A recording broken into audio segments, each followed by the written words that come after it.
Merci beaucoup de l'accueil. Merci beaucoup David de l'invitation. C'est vraiment avec une joie que je peux partager la parole de Dieu avec vous. Ce soir, ça me change en tout cas de mon contexte habituel. Vous savez que on a chacun une culture qui nous accompagne, au travers de laquelle nous exprimons notre foi. Et bien sûr, j'exprime ma foi au travers de la culture africaine, les danses, les prières, les façons de prêcher. Et donc, quand je viens là, ça me change. Et, du coup, c'est magnifique. Merci beaucoup, vraiment. Donc, pour les personnes qui ne me connaissent pas, je m'appelle Anaclé, je suis pasteur à Bâle, dans une église à Bâle. On va prier. Seigneur, merci pour ce temps que tu nous accordes de pouvoir partager ta parole. Ce que je peux te demander, Seigneur, c'est que tu nous permettes que ce qui est nécessaire pour nous, ce que tu valides, ce qui nous est utile. Tout ce qui n'est pas nécessaire, Seigneur, écarte-le. Nous avons besoin de toi. Nous avons besoin de ta grâce. Nous avons besoin de ta parole à toi. Parce que la vie est dans ta parole à toi. Merci de nous bénir ce soir. Accompagne-nous du début jusqu'à la fin de ce message et de toute la célébration au nom puissant de Jésus. Amen. Ce soir, j'ai intitulé l'exhortation que nous allons partager « Renouveler notre vie de prière ». Nous savons théoriquement, ou peut-être même pratiquement, que la prière pour les chrétiens est quelque chose de très important. Mais notre vie de prière, comme ça a été dit, monte des fois, descend, monte des fois et descend. Malheureusement, parfois, elle est inexistante. Ou en tout cas, flottante. Mais il est important pour nous, enfants de Dieu, de prendre soin de notre vie de prière. C'est tellement capital. En fait, quand on dit prière, on a l'impression que c'est quelque chose de magique ou quelque chose un acte, une action de plus. Mais en fait, on devrait dire communion avec le Père, relation avec le Père. Le moment où le Père et son Fils communient. Tenir dans la foi chrétienne relève du combat spirituel. Tenir dans le ministère relève du combat spirituel. Et qui dit combat spirituel, dit des êtres maléfiques, existants, présents dans notre monde, qui ne sont pas encore allés dans leur lieu définitif et qui n'ont pour objectif que nous embêter. Parce qu'ils savent déjà où ils finiront. Et pendant le temps où le Seigneur ne les a pas encore amenés là où ils doivent aller, eh bien, ils sont là à nous embêter.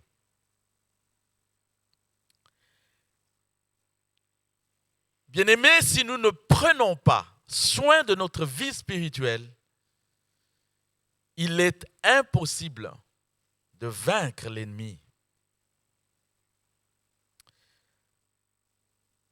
Prier, c'est être en contact avec le Père. Les choses ne vont pas tomber parce que je dis tel ou tel mot, ou telle expression. Mais quand je prie, je suis en fait soumis. Je suis soumis au Père. Je suis soumis à Jésus.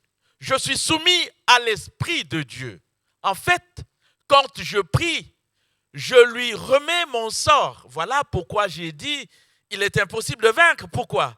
Parce que si je ne le fais pas, c'est comme si je lui disais, je vais faire ma vie chrétienne moi-même, tout seul, avec ma sagesse, mon intelligence, mes capacités et tout ce que j'ai appris.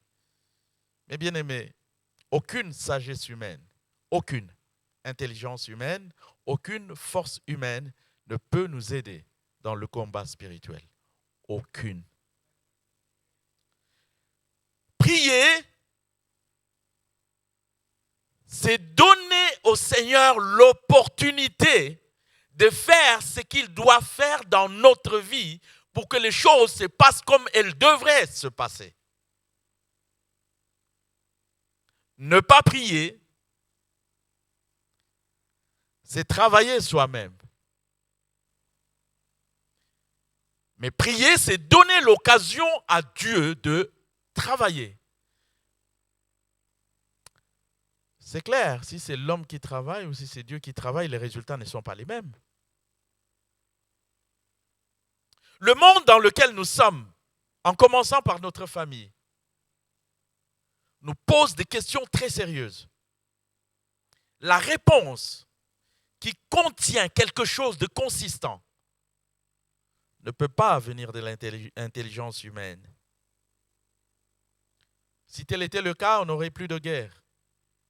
On n'aurait plus de problèmes sur la terre. Malgré l'ONU, malgré tout ce que peuvent faire les politiciens, que Dieu les bénisse. La paix véritable vient du Créateur. Ce monde est dans le besoin.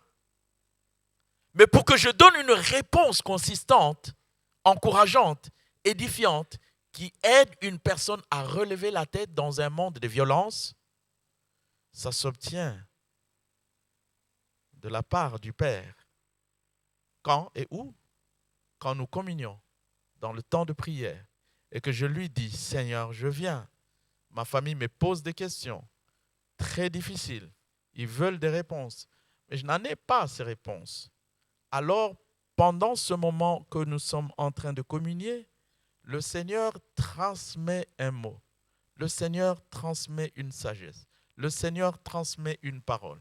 Le Seigneur transmet une révélation. Le Seigneur fait couler quelque chose qui ne sort d'aucun auditoire humain, d'aucune université, d'où que ce soit, d'aucune banque, quelque chose qui vient directement du ciel et il te dit, voici le chemin, suis-le. Voilà ce qui doit nous donner l'impact dans ce monde pour que nous puissions faire la différence. C'est la soumission au Père, simplement. Il n'y a, pour peu qu'on ait une expérience dans le ministère, il n'y a rien de valeureux dans le ministère chrétien qui tienne le coup si cela ne vient du Père. Aucune. Aucune. Aucune. Pour que ça marche dans ma vie chrétienne, dans notre vie chrétienne, puisque l'appel ne vient pas de la terre, l'appel à être chrétien ne vient pas du monde. On ne s'est pas enrôlé dans un parti politique. On s'est enrôlé dans les choses du ciel. Il est celui qui a appelé. Il est le consommateur de notre foi. Il est le pourvoyeur sur le chemin sur lequel il nous a appelés. Il n'y a que lui qui peut faire que je tienne dans cet appel, dans cette vocation. C'est logique quelque part. Je ne peux pas répondre à l'appel de Dieu et vivre cet appel en pensant que par ma force à moi, j'y arriverai. Ça ne marche tout simplement pas. L'objectif ce soir, c'est que nous puissions vraiment renouveler notre temps de communion avec le Père, de comprendre son importance, de comprendre que la prière, ce n'est pas juste un petit truc qu'on jette à Jésus, c'est notre vie. En fait, un chrétien qui ne prie pas, c'est quand même surprenant. C'est un chrétien qui a déclaré l'indépendance au maître qui l'a appelé. Donc il ne comprend même pas que dans les choses pour lesquelles il a été appelé, il y a tout un programme, il y a une destinée, il y a un projet, il y a des choses qui doivent se faire.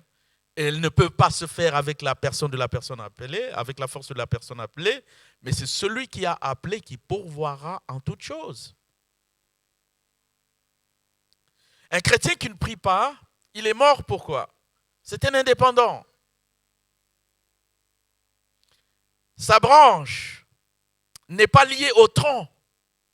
Il ne reçoit pas la sève qui monte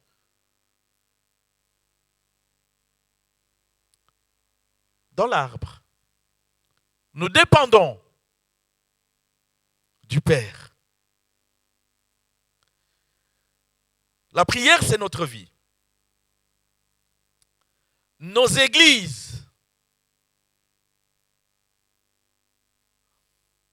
ne peuvent être vivantes que si elles prient.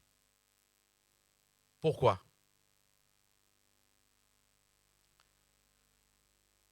Quand nous prions, nous demandons au Seigneur, nous ne pouvons pas, viens et agis.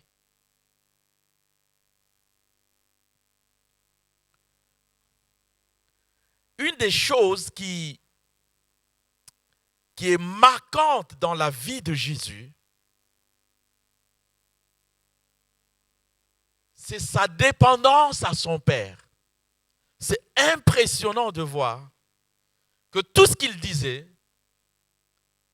il ne le disait pas de lui-même. Tout ce qu'il faisait, il ne le faisait pas de lui-même. Tout, mais alors tout. C'est normal qu'il prie. En fait, quand il priait, il nous montrait que voici un des moyens pour vous montrer que dans tout ce que je suis en train de faire, il n'y a rien de moi, tout est au Père. La prière, c'est un moyen de soumission au Père. Jésus nous le montre.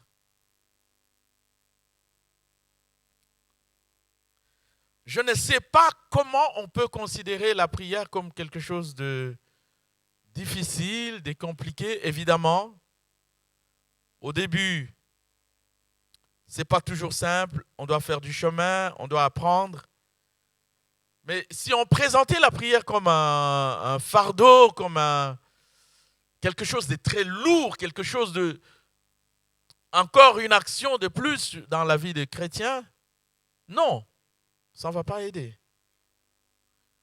La prière, c'est en réalité un privilège. Qu'est-ce qui est privilégié? Pourquoi un privilège?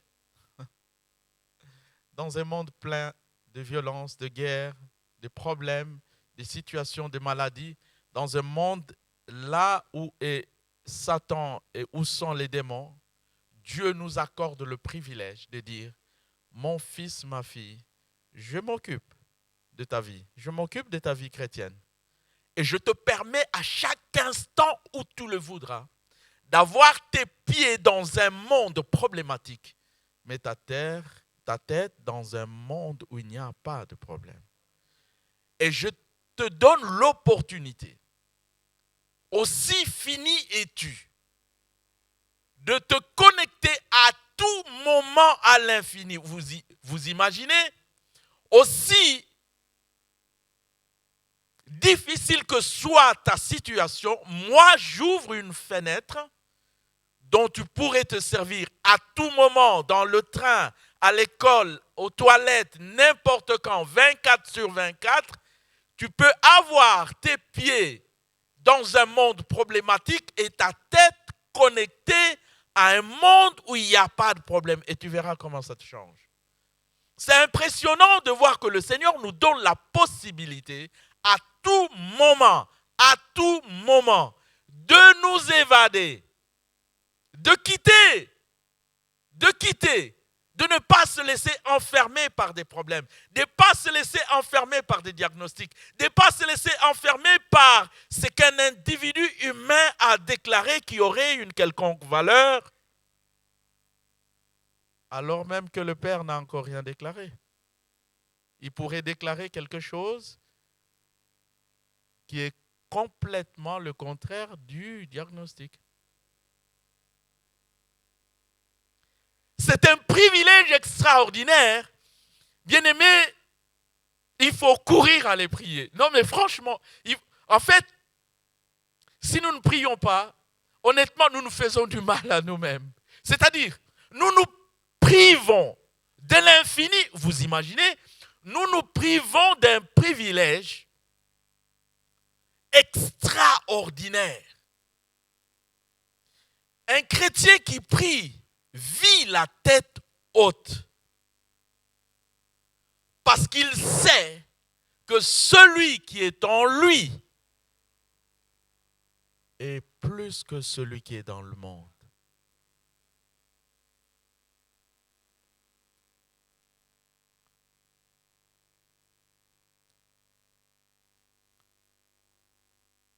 Quand mon frère a donné l'impulsion, il a fait allusion à un texte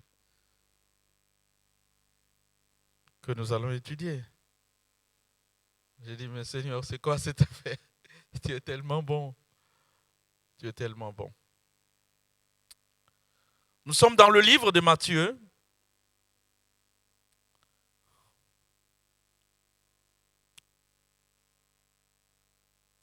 Chapitre 26. Verset 36. Là-dessus, Jésus alla vers eux, dans un lieu appelé Gethsémane, et il dit aux disciples, « Asseyez-vous ici pendant que je m'éloignerai pour prier. » Il prit avec lui Pierre et les deux fils de Zébédée, et il commença à éprouver de la tristesse et des angoisses. Seigneur, je ne suis pas le seul à avoir des angoisses. Je suis encouragé.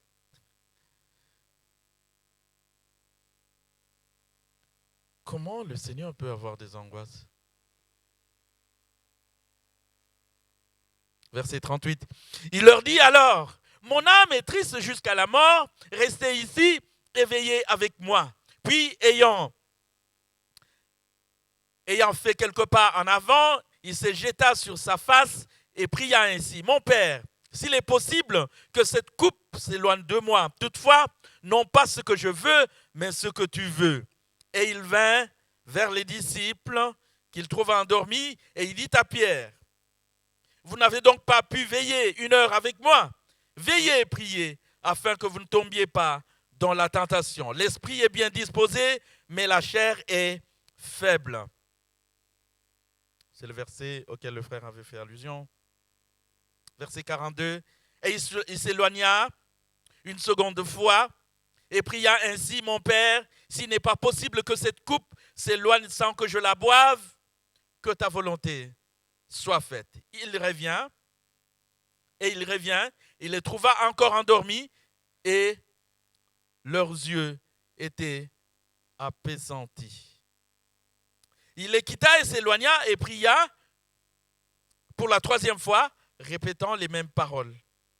Puis il alla vers les disciples et il leur dit, « Vous dormez maintenant, vous vous reposez. Voici l'heure est proche. Le Fils de l'homme est livré aux mains des pécheurs.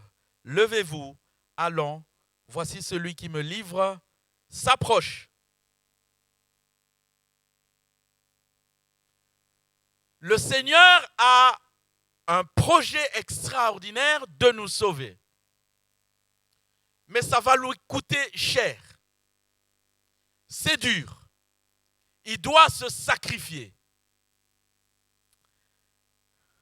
L'ennemi lui souffle. Alors tu peux faire ta volonté. Tu n'as pas besoin de la croix pour ça. Tu es fils de Dieu, fais ce que tu veux. Il est tenaillé.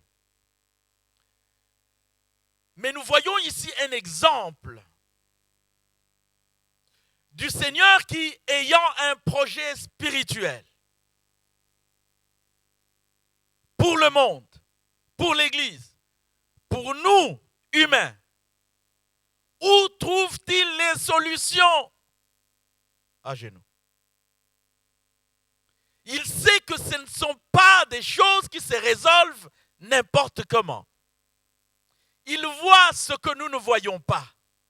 Des êtres qui sont là pour l'empêcher de sauver l'humanité.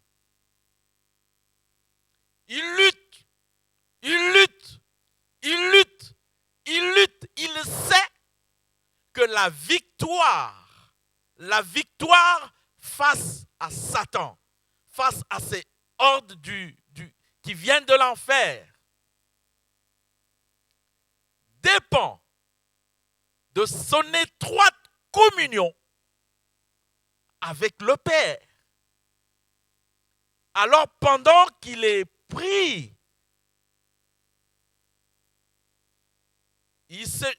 en quelques versets, vous voyez combien de fois il est parlé de prière. Il se jette, il parle avec son Dieu. Il communie. Il lui dit, voici le projet. Je le connais. Je le sens. Je le veux. Mais c'est dur pour moi. Je veux faire quelque chose. Et vous savez bien que le Père le fortifie en ce moment-là. Puissions-nous nous détacher de nos responsabilités, même spirituelles, en luttant d'abord spirituellement contre le monde du diable qui en veut à l'Église de Jésus, qui en veut à notre vie chrétienne, en fait, le projet de Satan, ce que nous puissions nous décourager simplement que nous abandonnions.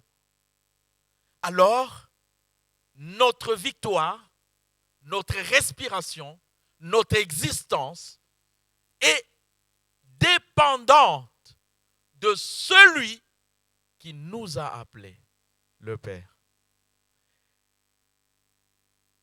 Raison pour laquelle il est étonnant, si on comprend la grandeur du projet que nous devons réaliser ici pour le salut des âmes, qu'on ne puisse pas prier. Comment nous aurons les résultats? D'où ça va venir? Vous en connaissez un pasteur qui peut convertir les gens sur la terre ici? Ça n'existe pas. Il n'y en a pas un qui peut guérir. Il n'y en a pas un qui peut. Il s'agit d'un enjeu majeur de combat spirituel. Pour qu'une église tienne la route, c'est à genoux que se trouve notre résultat. Dans la communion avec celui qui a voulu l'église. Vous savez, aujourd'hui, de temps en temps, des fois, je pense un peu aux bases que l'Occident a posées dans la construction de l'église, qui s'est écroulée comme un château de cartes. Entendez ici sécularisation, etc. et tout ça. On voit des bâtiments vides. Des fois, on peut se demander quelles ont été les bases qui ont été utilisées pour construire cette église. On est capable de beaucoup de choses, les humains. Hein? Puis après, on dit que c'est pour Dieu. Et dans l'histoire de l'église, nous savons que nous avons utilisé beaucoup de méthodes, même la violence, pour construire l'église. Violence pour construire l'église. Armes pour construire l'église. Manipulation pour construire l'église. Jésus n'a pas procédé comme ça. C'est étonnant de voir une église qui tombe comme ça complètement. Complètement. Regardez l'Occident. Quelles ont été les bases qui avaient été posées? Qu'est-ce qui s'est passé? On peut dire, sécularisation. C'est quoi ce truc? C'est quoi ce truc? Qu'est-ce qui avait été mis en place? Pourquoi devrait-on en arriver là? Est-ce que ça plaît à Jésus? Est-ce que nous avons utilisé les bonnes formules? Peut-être que si nous avons suivi le maître dans sa méthode de faire, dans sa façon de faire, peut-être qu'on aurait évité beaucoup de choses. Aujourd'hui, on a des problèmes pour dire à quelqu'un, viens à l'église. Il se rappelle tellement des choses que nous avons fait dans nos méthodes.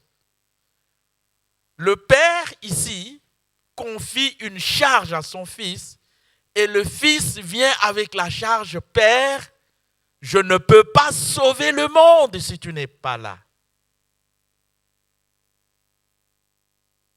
Voilà ce qui justifie la prière. Mais il n'y a pas que ça. Il n'y a pas que ça, bien-aimé. Il y a aussi le fait que quand on lisait le texte, j'étais un peu buté sur le mot angoisse. Bon, imaginez un peu Jésus qui angoisse, quoi. Non, pourquoi ça m'encourage? Parce que comme ça, moi, quand je suis un peu pris dans quelques angoisses, je me dis, Seigneur, tu sais que tu as connu ça. Tu connais notre vie d'humain. Je t'en prie, viens. Et il va venir. Le combat n'est pas que spirituel. Jésus va être touché dans sa chair. Ses émotions vont être perturbées. Il va avoir une tristesse comme pas possible.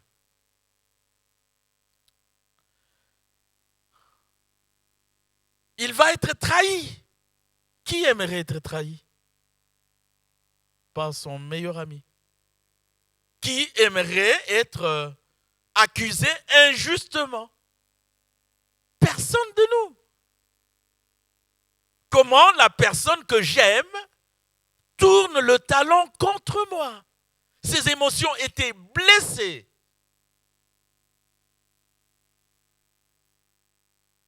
Et donc il est en face de trahison, de mensonge. Il voit un peu comment il va être blessé dans sa chair. Puis-je suggérer ici que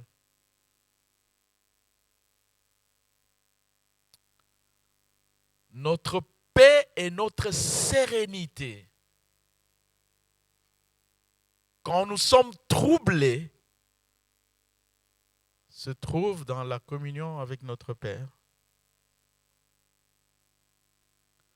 En fait, quel est le projet de Satan? Le projet de Satan, c'est que tu abdiques, tu craques, tu n'arrives plus à gérer tes émotions. C'est la même tentation qui l'a amené à Jésus. Et Jésus nous dit, vous luttez contre des esprits maléfiques. Ne t'inquiète pas, ta paix et ta sérénité se trouvent dans la vie de prière. Prie! Quand tu es dessus, prie! Ne va pas d'abord dire à quelqu'un, ne va pas d'abord te plaindre. Quand tu es blessé, fais comme le Seigneur a fait. Il se sent blessé, il se sent trahi, il est troublé. Et notre monde n'a qu'une chose en tête. Dans un monde méchant comme le nôtre, où trouver un peu de paix, un peu de tranquillité, un peu de sérénité. Le Seigneur souhaite que dans nos troubles, dans nos trahisons, dans nos problèmes, dans nos conflits, dans nos relations conflictuelles, nous puissions développer une vie de prière qui fait que nous puissions gérer même les déceptions. Tu regardes une personne en face, tu lui dis, je sais que tu me mens. Je sais que tu m'as trahi. Mais tu restes mon ami. Je sais que tu m'as déçu. Et je suis vraiment déçu. Et le projet de Satan est que notre relation s'arrête là, maintenant.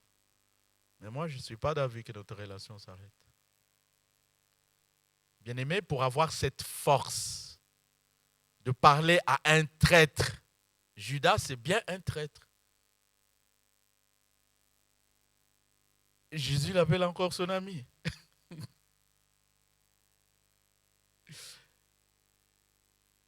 Cette force, cette puissance d'être à même de gérer ses émotions. Donc, ce n'est pas qu'elles ne sont pas troublées, les émotions, mais les gérer victorieusement, sereinement, avec paix, avec grâce, en bénissant même celui qui m'agresse.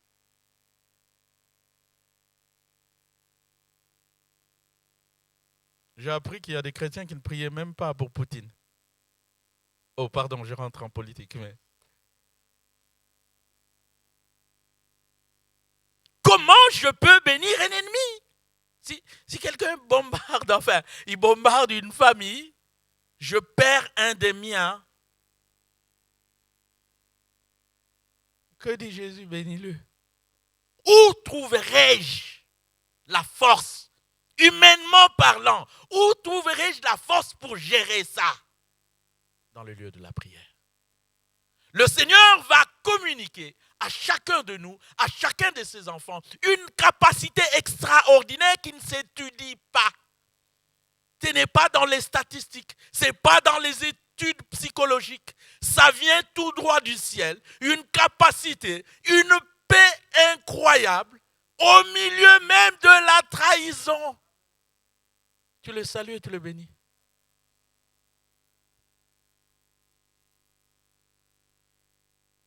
Normalement, on devait être des messagers de paix. Mais de quelle paix? Pas la paix de l'ONU, hein? Bon, elle fait beaucoup de bonnes choses, hein? Mais ce dont nous sommes en train de parler ici, c'est des capacités extraordinaires qui nous sont données par le Seigneur pour faire son œuvre, pour aimer l'ennemi, pour vaincre le diable qui veut des divorces. Le diable veut que nos relations soient brisées. Le diable veut que l'église n'existe plus. Le diable veut que celui qui t'a trahi, eh bien, tu mets une croix, quoi. Fini, toi, tu ne m'adresses plus la parole. Ça, c'est le projet de Satan. Mais nous avons un exemple que nous montre le Père, le Seigneur Jésus. En dehors du fait qu'il remporte la victoire sur le plan spirituel, il doit gérer les émotions, il doit parler aux gens. Les gens vont lui poser la question, mais attends, tu fais rien même à lui? Non. Mais... Et eux qui te... Père, pardonne-le. Quoi? Pardonne qui? Non, mais t'as vu? C'est seulement dans le lieu de prière. Philippiens, le livre des Philippiens nous dit, ne vous inquiétez de rien, mais en toute chose, faites connaître à Dieu vos besoins avec de multiples prières. La première promesse qui vient, ce n'est pas que Dieu te donnera ce que tu veux. Dieu accorde d'abord la paix. Et la paix de Dieu qui dépasse toutes les universités, qui dépasse toutes les réunions, qui dépasse l'intelligence humaine, ça veut dire que quelque chose te sera communiqué, que tu ne pourrais pas avoir autrement que dans la communion avec Dieu. Nulle part d'autre ailleurs. Alors, ça m'étonne qu'on ne prie pas, franchement.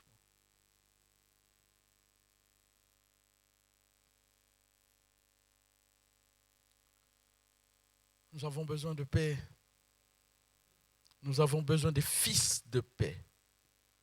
Mais c'est des fils qui ont été vaccinés dans le lieu de la prière. Hein? Vaccinés par le Saint-Esprit. On peut l'envoyer comme kamikaze, là même où les bombes tombent. On l'envoie. Parce qu'il a reçu du Père le pardon.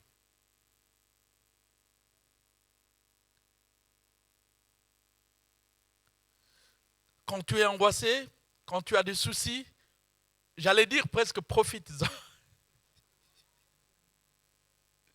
Oh mon Dieu. J'allais dire, non mais, bon, vous savez, dans la culture chinoise, on dit, un problème à deux, en fait, un problème et en même temps un problème et une opportunité. C'est-à-dire que ne vois pas que le problème, il y a de l'autre côté une opportunité. Un problème peut te conduire à Dieu. Un souci peut être un moyen par lequel le Seigneur t'appelle. Viens, dépose-moi ça là et va en paix. Notre réconfort, notre vraie joie, la vraie, s'obtient auprès du Père.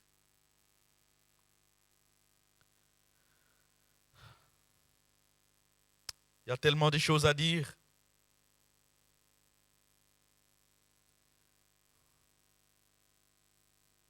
Ne donnez pas l'occasion à Satan de vous aider à vous révolter contre Dieu à cause de votre problème.